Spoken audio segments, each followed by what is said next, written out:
मैं गई हूँ पाकिस्तान क्योंकि मैं देखना चाहती थी कि क्या है, मतलब हम तो जब मैं पहली बार गई तो मुझे लगा कि हमने सोचा था ये तो कुछ भी नहीं है, पर इनकी सड़कें इतनी बड़ी हैं और इनकी जो दुकान है वहाँ पे अलग अलग किस्म की शैम्पू वैम्पू थे। हमारे यहाँ तो नहीं था उस वक्त।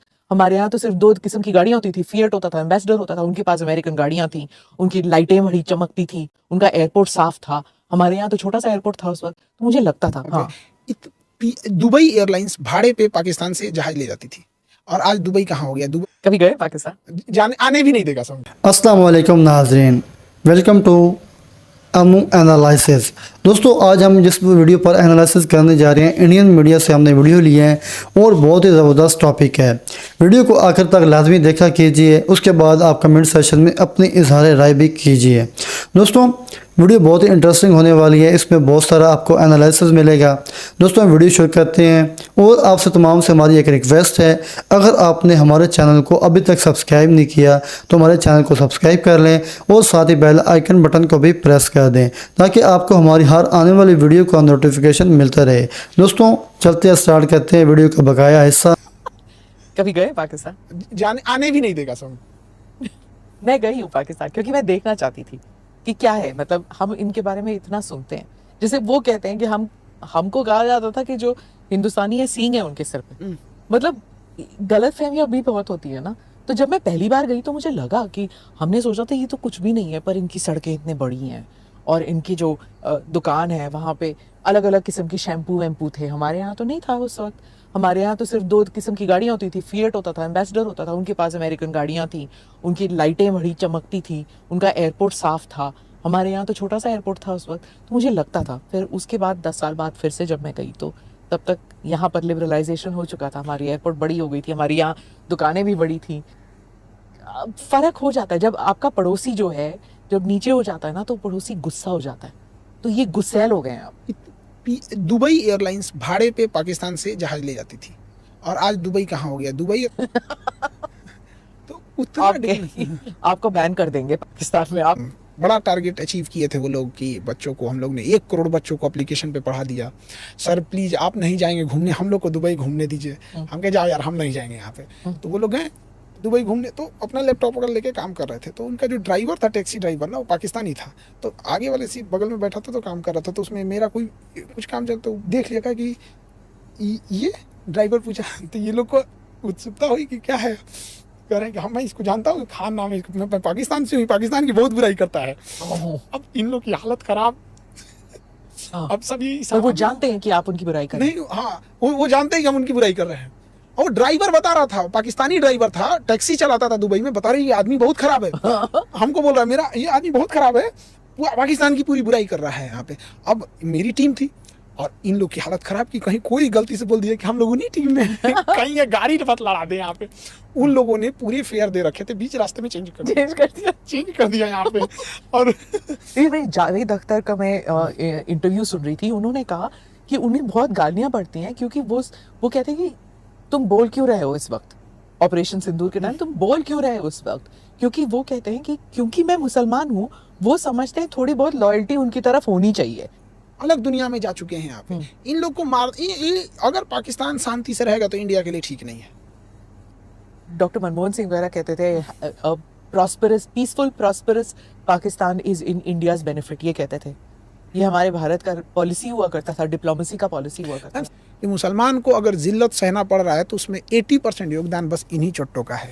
यहाँ पे मस्जिद में बम फोड़ देता है सब। सिया सुन्नी में सुन्नी वहाबी, वहाबी देवबंदी, अहले हदीस, अरे बाप रे बाप, इतने वेराइटी बना के रखे हैं कि हम अच्छा वाला है तुम अच्छा वाला। ये बोझ है। और सबसे बड़ा खराबी क्या होता है इन लोगों में कि अगर ये किसी गलत काम कर रहे हैं तो उसमें भी अल्लाह अकबर बोलते हैं। तो इंसान फर्क क्या करेगा? कोई नमाज पढ़ने जा रहा है अल्लाह अकबर बोल के, आप वही बात बोल के किसी मासूम को ताज होटल में कोई छुट्टियां मनाने गया उसको गोली मार दोगे। तो ये सोचिए कि ये दूसरे के दुश्मन तो बाद में हैं, ये सबसे बड़े दुश्मन अपने हैं।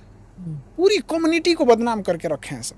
फिर आप अगर बहुत से लोग हैं जो कहते हैं हम एक ही किस्म के लोग हैं, यहीं से तो निकले थे पाकिस्तान, हम भाई हैं, हम एक ही हैं, हम भारत और पाकिस्तान, आप उनके लिए क्या कहेंगे? मारना चाहिए ऐसे इन लोगों को। एकदम आशावादी लोगों का ना इंडिया में ना, ये जिन्ना ने देश लिया ये खतरनाक नहीं था, जिन्ना ने जिस तरीके से देश लिया वो खतरनाक था। यहाँ पे भाई भाई का बंटवारा के लिए कोई माँ को गोली मार देता है, बाप पे हाथ उठा देता है और कहेगा कि हम भाई भाई हैं, ऐसा नहीं होता। अगर हमसे कोई लड़ने आ रहा है तो उसका लॉस होना चाहिए, अगर लड़ के उसका लॉस नहीं हुआ ना तो फिर लड़ेगा। यही इंडिया के साथ होता है। पाकिस्तान मार के आतंकवाद वगैरह करके कहते क्या करेंगे, 2-4 बम मार के फिर ऑपरेशन सिंदूर बंद करके चले जाएंगे, लॉस नहीं होता है। अगर बांग्लादेश कुछ भी करता है, चिकन नेक चौड़ा कर दे, त्रिपुरा खींच दे, चिड़गांव बना दे, क्या जाता है, चिकन नेक को चौड़ा करके वहाँ हिंदूज को बसा दे, कोई दिक्कत नहीं है। रोहिंग्या जो भारत में घुसे हैं चिकन नेक चौड़ा करके वहीं से वहीं बसा दे, उनको एक सेपरेट, जैसे यूक्रेन में कैसे किया डोनबास का डोनेस्क, सेपरेट आइडेंटिटी दे दे, वर्ल्ड कुछ नहीं बोलेगा और पीस साइन कर देगी। आपकी एक्सटर्नल पॉलिसी एंड डिफेंस हम लोग देखेंगे। जब हुआ पहलगाम अटैक तब आपको उस वक्त क्या लगा कि मतलब मैंने सुना आपके 1-2 जो लेक्चर्स थे उसमें आपने जब बात की, लेकिन अगर किसी ने नहीं सुना, आपको कैसा महसूस हुआ उस वक्त की, मतलब फ्रस्ट्रेशन, एंगर, दुख क्या था? जिस तरह से उरी अटैक किए थे, उरी अटैक के बाद किए थे, सेम अटैक के 10-15 दिन बाद हमला करना, सेम रात के समय हमला करना, सेम एयरफोर्स को लेके घुस जाना। नेवी किस लिए बैठे हैं? छठ पूजा करने के लिए। जब IC-814 हाईजैक हुआ था तो आतंकवादी को जब बात हो गई कि हाँ 5 दिन 6 दिन हो गया विमान हाईजैक किए हुए, तो आतंकवादियों को छोड़ना पड़ा था। उस समय तो ये थे, आप आतंकवादियों को छोड़ दिए, एक नॉर्मल HIV का इंजेक्शन मार देते, उसको अब तक मर चुके रहते, सो अब तक जिंदा है सब। भाई आतंकवादी को बोलना कल तुम्हें छोड़ दिया जाएगा, खाने में कोई दवा मिला दो सो जाएगा, इंजेक्शन लेके HIV मरीज को लगा और निकाल के इसको मार दो, हो गया खत्म करनी। छोटा सा मरकरी आता है, पारा डाल दीजिए, किडनी फेल, इटाइट मिनी माता बीमारी, किडनी फेल, खत्म कहानी। उसको ये लोग आतंकवादियों को छोड़े थे, बाद में वही संसद पे हमला की। ये जो अटैक होते हैं पाकिस्तान में या फिर बाकी जगह में, अननेम्ड, वो जो कहते हैं ना गनमैन जो जानते नहीं है कि कौन है, नामालूम अफराद, ऐसे बिहार में ना डेली फास्ट होता है, पता नहीं कौन किसको मार के चल जाता है। बिहार के लोगों को हम लोग अपने यहाँ से ठेका दे दें ना, लाहौर में उतार दे 20 ठो, सुता दे सब लाहौर में आधा आदमी को। वो तो कह दीजिए ना नीतीश जी को करने के लिए। इस लड़ाई में हम लोग क्या हुआ, चाइना का सपोर्ट दिख गया खुल के पाकिस्तान को। चाइना अपने हथियारों का टेस्टिंग कर लिया, इंडिया से डाटा ले लिया कि कल को इंडिया कैसे जवाब दे रहा है। इनको तो दिख रहा था हम चाइना पाकिस्तान को मार रहे हैं, चाइना दिख गया कि हमको भी ऐसे ही मारिएगा।